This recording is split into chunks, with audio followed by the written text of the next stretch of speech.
जय माता दी। Hello student, तो आप सभी जानते हैं कि जैसे हम पिछले वीडियो में हमने बताया था कि हम यहाँ कक्षा 10th का मैथ पढ़ेंगे और हम आज जो है अध्याय 1 यानी वास्तविक संख्याएं प्रारंभ करने वाले हैं। अध्याय 1 को हम स्टार्ट करने से पहले वास्तविक संख्याएं यानी जो गणित के नंबर्स होते हैं, अभाज्य, भाज्य, सम, विषम संख्या, अगर हम उसको अच्छे से समझ लेंगे, परमेय, अपरमेय, इनको भी अगर अच्छे से समझ लेंगे तो हम जो पहला चैप्टर है वास्तविक संख्या इसको अच्छे से समझ पाएंगे। अगर कॉन्सेप्ट क्लियर होगा तो पहला चैप्टर हमें जल्दी समझ में आएगा। तो आज हम जो पढ़ने वाले हैं वो हम भाज्य, अभाज्य, विषम, सम और परमेय, अपरमेय संख्याओं के बारे में जानकारी प्राप्त करने वाले हैं। तो चलते हैं क्लास में। तो सामान्य जानकारी ये है कि जो हम फर्स्ट चैप्टर में जो वास्तविक संख्याओं में हम पढ़ेंगे उसके लिए हमें ये जो थोड़ी सी सामान्य जानकारी है वो हमको पता होनी चाहिए। जैसे हमारी होती है प्राकृतिक संख्या। प्राकृतिक संख्या कौन सी होती है? जिन्हें गिना जा सके, जिन्हें हम गिन सकते हैं। जैसे अगर हमें किन्हीं भी वस्तुओं को गिनना होता है तो हम कभी भी ऐसे स्टार्ट नहीं करेंगे कि जीरो से स्टार्ट करेंगे। जैसे मान लो अगर आपको कोई भी सामने आना है, अपनी क्लास के स्टूडेंट खड़े हुए हैं और आपको उन्हें गिनना है तो आप जीरो से स्टार्ट नहीं करोगे, वन से स्टार्ट करोगे। तो जो काउंटेबल नंबर होते हैं उन्हें हम प्राकृतिक संख्या कहते हैं और ये हमारी स्टार्ट होती है वन, टू, थ्री, फोर, इस तरीके से जो हमारे काउंटेबल नंबर होते हैं वन से स्टार्ट होते हैं और अनंत तक जाते हैं। इनको हम प्राकृतिक संख्या कहते हैं। पूर्ण संख्या क्या होती है? पूर्ण संख्या होती है जो भी प्राकृतिक संख्या होती है, जिन्हें आप प्राकृतिक संख्या कहते हो, जो भी आपने पढ़ी, उससे आगे अगर हम जीरो भी लगा लें यानी जीरो को भी यूज करें तो वो हमारी पूर्ण संख्या हो जाती है। सम संख्या क्या होती है? अच्छा, इससे एक और आप एक इसमें पॉइंट पढ़ सकते हो, पूर्णांक। लिख नहीं पाए? देखिए, पूर्णांक क्या होता है? पूर्णांक जो होता है उसमें ऐसा होता है कि जीरो भी होता है और माइनस की जितनी भी संख्या होती है, माइनस की भी संख्या होती है और उसमें प्लस की भी संख्या होती है। यानी माइनस की भी संख्या, प्लस की भी संख्या और जीरो, वो सब क्या होते हैं? हमारे पूर्णांक होते हैं। सम संख्या क्या होती है? जो दो से कट जाती है, यानी जो दो से विभाजित हो जाए। आप दो को तो जानते ही होंगे, दो नंबर, यानी दो से जो भी कटने वाली संख्या है जो दो से विभाजित होती है वह सम संख्या कहलाती है। जैसे आप एग्जांपल ले सकते हो two, four, six, eight, ETC, जो भी दो से कटने वाली संख्या होती है। जो विषम संख्या होती है वो क्या होती है? जो दो से नहीं कटती है, जो दो से नहीं विभाजित होती है, या ऐसे बोल दो, दो से विभाजित नहीं होती है। जो दो से विभाजित नहीं होती है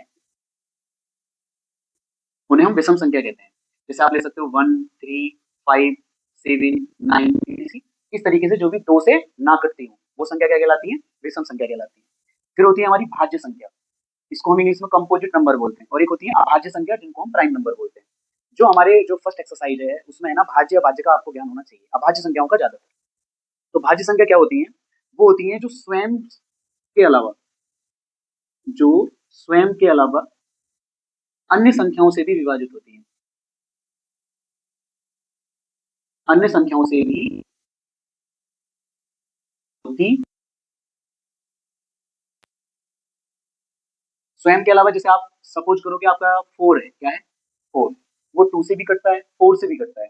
जैसे आप अगर नाइन लो तो ये विषम है लेकिन ये भाज्य है क्योंकि ये तीन से भी कटता है, ठीक है ना। आप जैसे सपोज करो ट्वेल्व है, तो ट्वेल्व जो है टू से भी कटता है, थ्री से भी कटता है, फोर से भी कटता है, ठीक है ना। तो ये भी क्या होगा? भाज्य होगा। यानी जो स्वयं से तो सभी संख्या कटती है और एक से सभी संख्या कटती है, तो उसके अलावा किसी और संख्या से भी अगर कट रही है, विभाजित हो रही है, तो वो संख्या क्या होती है? भाज्य संख्या यानी कंपोजिट नंबर होता है। एक से सभी संख्या कटती है, इसलिए याद रखना है, एक ना तो भाज्य होता है और ना अभाज्य होता है। फिर से ध्यान रखिए, एक ना तो भाज्य होता है और ना अभाज्य होता है, याद रखना है। अभाज्य संख्या कौन सी होती है? जो स्वयं से कटती है, सिर्फ स्वयं से, या स्वयं के अलावा किसी और से विभाजित ना होती हो, ऐसे भी समझ सकते हैं।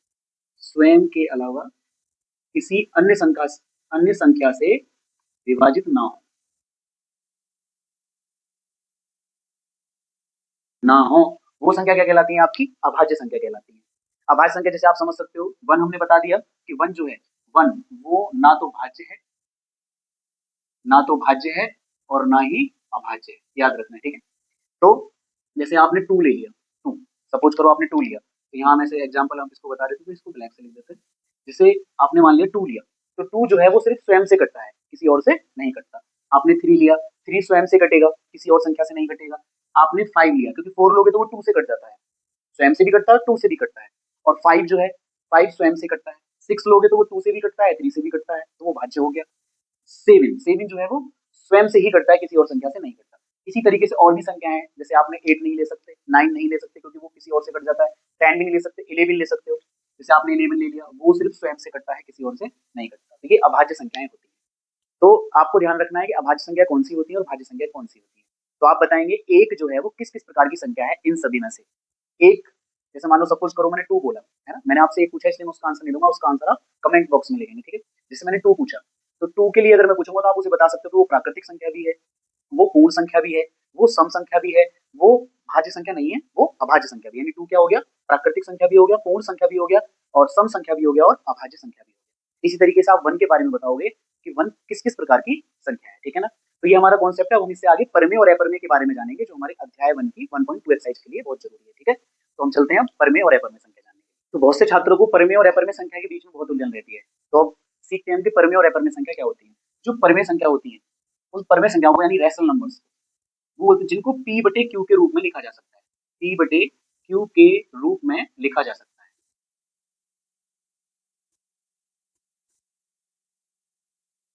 और एक बात बहुत नोटिस करने की है कि परमेय संख्या और भिन्न, आपको भी जानते हो कि भिन्न को भी P बटे Q के रूप में लिख सकते हैं। लेकिन इसमें और इसमें अंतर क्या है वो आपको जरूर जानना है। अगली क्लास में हम आपको बताएंगे भिन्न को P बटे Q के रूप में लिखा जा सकता है और परमेय संख्या को भी P बटे Q के रूप में लिखा जा सकता है।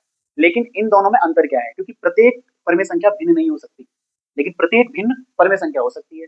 ऐसा क्यों? उसके बारे में आप कमेंट बॉक्स में आंसर दीजिए, उसके बाद हम अगली क्लास में आपको बताएंगे इन दोनों में क्या अंतर है। फिलहाल आपको समझना है कि इसको P बटे Q के रूप में लिखा जा सकता है, जहाँ Q जो है वो 0 के इक्वल नहीं होना चाहिए। हमने क्या देखा कि P बटे Q के रूप में तो लिख सकते हैं, लेकिन Q जो है वो 0 के इक्वल नहीं होना चाहिए। अगर क्योंकि Q 0 के इक्वल हो गया, क्योंकि आपको भी पता है कि किसी संख्या के अपॉन में 0 आ जाता है, तो उसका आंसर अनंत होता है। क्या होता है? अनंत। तो वो परमेय संख्या नहीं हो सकती है, वो भिन्न भी नहीं हो सकती है, ठीक है ना? तो याद रखना है कि P बटे Q के रूप में लिखा जा सके और Q 0 ना हो। अपरमेय संख्या क्या होती है? जिनको हम P बटे Q के रूप में नहीं लिख सकते। ये लिख देते हैं, P बटे Q के रूप में नहीं लिख सकते। ऐसी संख्याएं होती हैं हमारी अपरमेय संख्या। एग्जाम्पल के रूप में आप यहाँ समझ सकते हो, यहाँ तो कुछ भी हो सकते हैं, जितनी भी आपकी प्राकृतिक संख्याएं हैं उनको बटे में हम अपॉन में 1 मान सकते हैं, तो इसलिए वो भी परमेय संख्या है। पूर्ण संख्याओं के अपॉन में भी 1 मान सकते हैं। देखो हमने कहा Q 0 नहीं होना चाहिए, लेकिन 0 के अपॉन में तो 1 मान सकते हैं ना, इसलिए वो भी परमेय संख्या हो सकती है। हम है ना जितनी भी हमारी पूर्णांक है उनके अपॉन में 1 मान सकते हैं, ठीक है ना? तो जितनी भी हमारी भाज्य संख्या है उनके अपॉन में 1 मान सकते हैं, जितनी भी हमारी अभाज्य संख्या है उनके अपॉन में भी 1 मान सकते हैं, तो वो सब परमेय संख्या होती है, ठीक है ना? लेकिन अपरमेय संख्या कौन कौन सी होती है? आपको याद रखना है, अपरमेय संख्या जो रूट से बाहर नहीं निकलती है, जैसे √2, √3। अब आपको रूट के बारे में भी जानकारी होगी कि रूट से कौन सी संख्या बाहर निकल सकती है, क्योंकि संख्याओं का बहुत सारा ज्ञान है, लेकिन अभी हम सिर्फ एक सिंपल परमेय और अपरमेय के बारे में जान रहे हैं। जैसे √2, √3 अशांत अनावर्ती संख्या होती है, जो पॉइंट के बाद उनके है ना कोई निश्चित आवर्ती नहीं होती है, इनको भी हम नहीं लिख सकते P बटे Q के रूप में। और पाई, 2 पाई, 3 पाई, इस तरीके की जो संख्या होती है, जैसे पाई का मान आपको भी पता है कि 22/7 होता है, 22/7। तो 22/7 तो क्या होता है? परमेय होता है। लेकिन पाई जो होता है, अगर पाई के रूप में लिख रहे हो आप, पाई, 2 पाई, 3 पाई, 4 पाई, तो वो हमारी एक अपरमेय संख्या होती है। तो आपको अपरमेय संख्याओं को पहचान लेना है। √2, √3 इस टाइप की जो संख्या होती है, जो रूट से बाहर नहीं निकलती है, उनको हम अपरमेय संख्या बोलते हैं। अशांत अनावर्ती संख्या होती है, दशमलव का ये प्रकार होता है। तो और ये पाई और 2 पाई और 3 पाई, इस तरह की संख्या जो होती है वो हमारी अपरमेय संख्या होती है। तो इसी के साथ आपको इन 5 मिनटों में या जितने मिनट की भी आपकी वीडियो होगी, उतने समय में आपको अगर ये छोटी-छोटी चीजें समझ में आ गई है संख्याओं के बारे में, तो हम चैप्टर को थोड़ा आसानी से समझ सकते हैं। तो हम अगली जो एक्सरसाइज है हमारी, जो 1.1 एक्सरसाइज है, उससे पहले हम एग्जाम्पल करेंगे और एग्जाम्पल करने के बाद हम एक्सरसाइज को करेंगे। तो अगली जो वीडियो आएगी वो हमारी एग्जाम्पल के रूप में आएगी। तो अगली वीडियो का इंतजार कीजिए और इस वीडियो को अगर पसंद आए तो लाइक कीजिए, सब्सक्राइब कीजिए और इसी तरह से हमारे चैनल के साथ बने रहिए। जय हिंद।